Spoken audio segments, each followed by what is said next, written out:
What's good, YouTube? This your man Spiel Dog.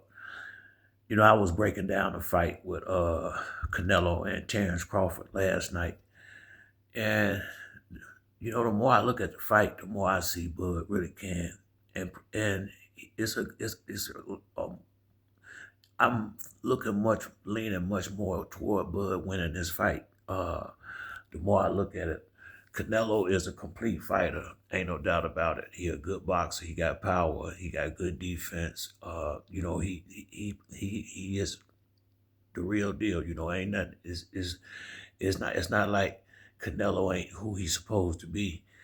But if anybody been watching Canelo and you've been honest and you being honest with yourself over the last, I say, 5 or 6 years, maybe longer than that. I know the last maybe 5 fights, Canelo looks exactly the same way in every single fight.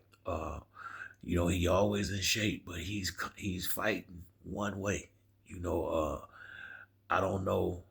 I don't know if it's because he was fighting bigger fighters or why he's been so predictable. You can almost watch Canelo and know what punches is he finna throw if you be anybody who really been watching him fight.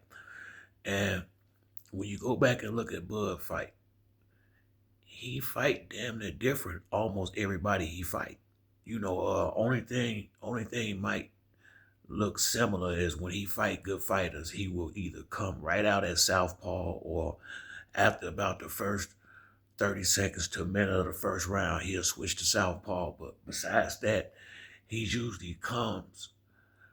It just seemed like it seemed like he's a fight plan specific type fighter that I just don't see him coming the same way. And that means a lot. So, he's gonna be hard to train for, honestly, because you don't really know what Terrence Crawford coming in the ring that night. What you do know is he can box, he got good feet, good movement, good power, and he got long arms. But he is very unpredictable in the ring. I think that's what threw Spence off a lot because some of the stuff he was expecting Bud to do, he wasn't doing it. Bud even surprised me in that fight because I expected him to box and move a lot more than he did, but instead, after about I'd say the second or third round, after the third round, he was coming forward most of the fight, and people wasn't expecting that. Spence wasn't either. Bud is multidimensional, and I look in his eyes and I see, Charlo seemed like he was a little scared of Canelo. I mean, I'm just being honest. The way he fought and the way he kind of carried himself through the promotion, he seemed a little more. Uh, it you know it didn't seem like he really thought he was gonna win the fight. But I think he was more so happy about the money and making sure he didn't get hurt. And and ain't nothing wrong with that. I mean, but I see Bud coming with uh a different thought process. I saw spots in that fight with Charlo and Canelo where he could have done a lot more. I did, and Bud was sitting there ringside. I really believe that's when he looked in his head and said, "I can beat Canelo." Honestly, you know, I feel like this is a money fight, but at the same time, it's a money fight that he can win, and that's what he see. Yeah, he doing this for the money, but he also feel like he really can win this fight. And Canelo has slowed down a step. That's no and now that's ain't no denying that. Canelo used to be a lot faster, and he used to. I seen him use a lot more head movement back when he was fighting Triple G and a lot of them guys earlier in his career. He don't move his head as much as he used to. That don't mean he can't, but I haven't seen him do that, and I really believe that's why Bivol had so much success because he knew what Canelo was gonna do. He knew exactly how he was gonna come, and Canelo has been fighting the exact same way against every fighter: Munguia, Berlanga, Skull did so much running you can't really use that one. But for the most part, he been pretty predictable in the ring, and I'm thinking that's what Bud and Bo Mac and I'm seeing. You can prepare for Canelo. Now, that don't mean you can prepare and beat him, but you definitely can prepare for Canelo. And I think it's gonna be a lot easier for Terrence to prepare for what Canelo is gonna want to do in the ring that night. More so than I think Canelo gonna have to get prepared, but he's gonna have to see how Crawford come and and adjust from there. I really believe that's how it's gonna end up going for Canelo and Reynosa, because they gonna have to, Bud can come. He might want to fight right handed for a couple of rounds that night. He may box a move like he did post all. He may come forward like he did against Spence. He may counterpunch like he did against Sean Porter. I mean, Bud fight. He fight different. He fight the way he had to fight to beat the fighter that's in front of him. Everybody can't don't know how to.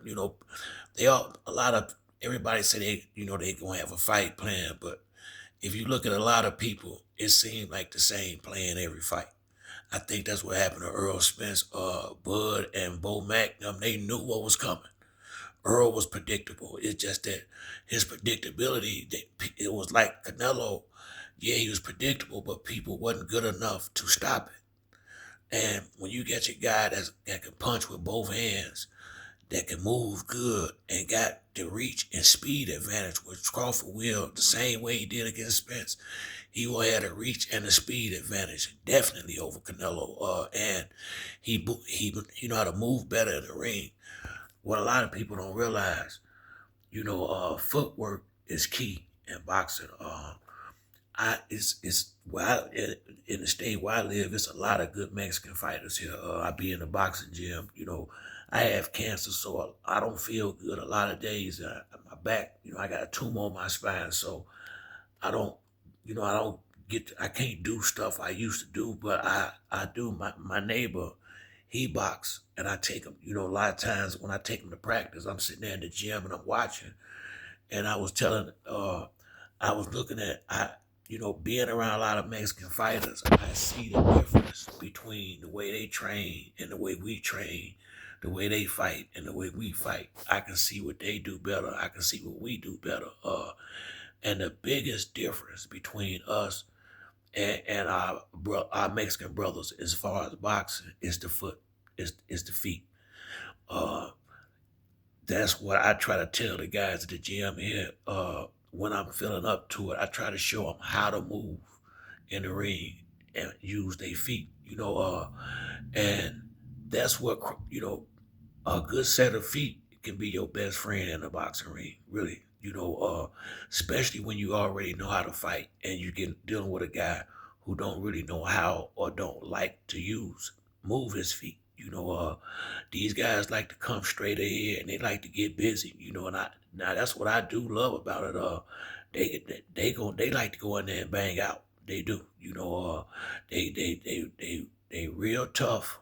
These Mexican fighters, they tough as hell. They real tough. A lot of them have good endurance. And they know how to work that body.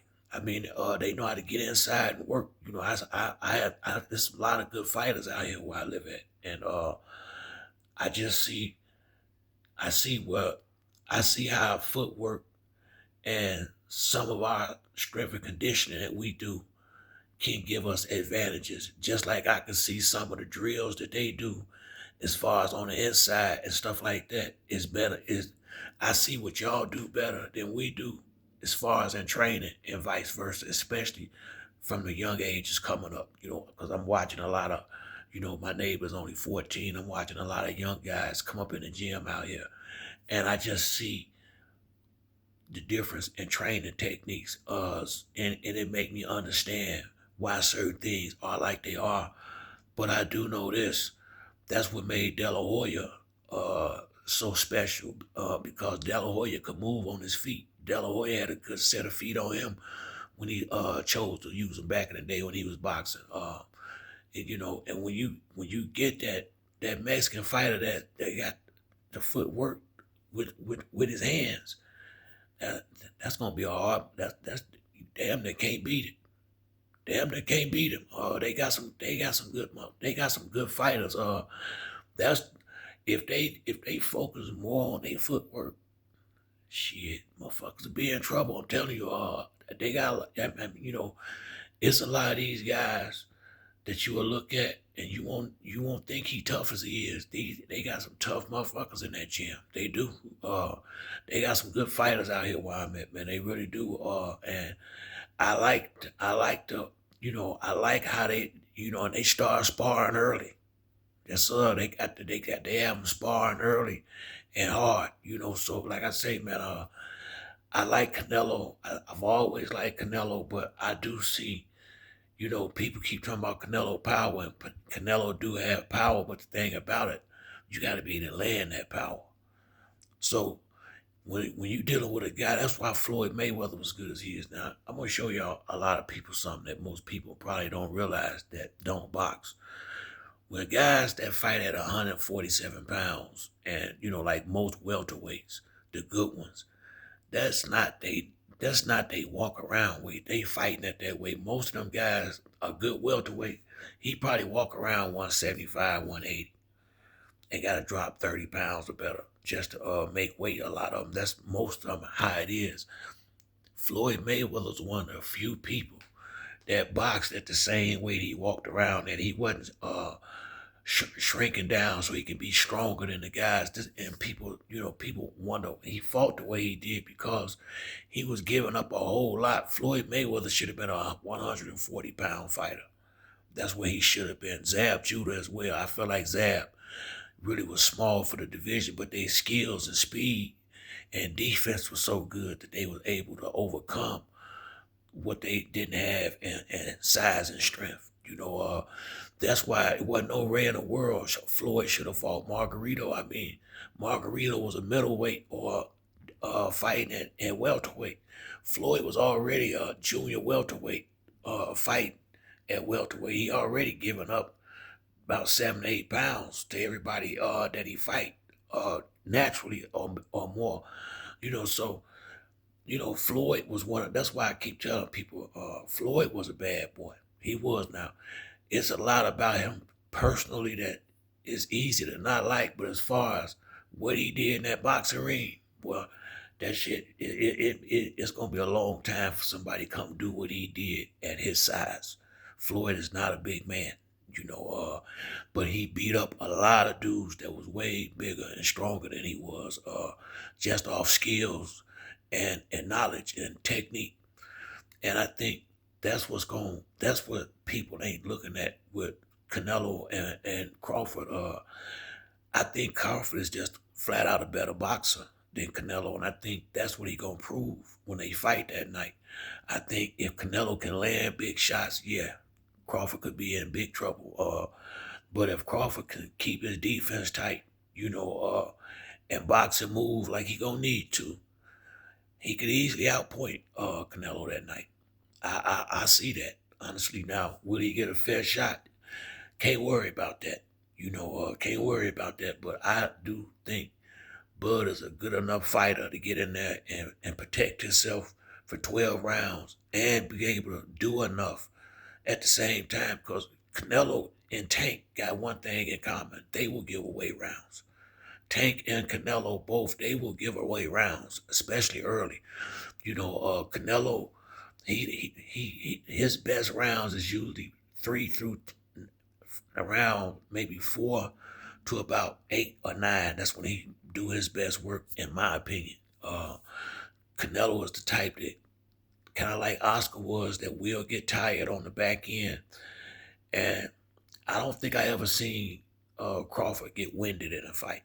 I can't say it. I don't remember seeing that, and if he can be strong late, Bud, and stay away from Canelo power, I don't see why he can't outbox him. I don't. I think he can turn Canelo a lot, keep him turning. I think Crawford's power gonna be a little bit more than he thought it was, similar to Spence. Now, yeah, Canelo been getting hit by bigger punches, but a lot of them punches he saw coming. I think Crawford will be able to catch him with shots that he don't see coming, and them the ones that hurt you. Now, I'm not saying he finna hurt Canelo.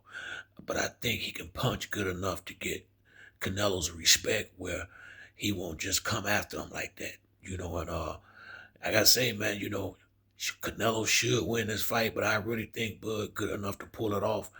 And the size is not as big a situation as a lot of people trying to make it out to be because Canelo is not a tall guy.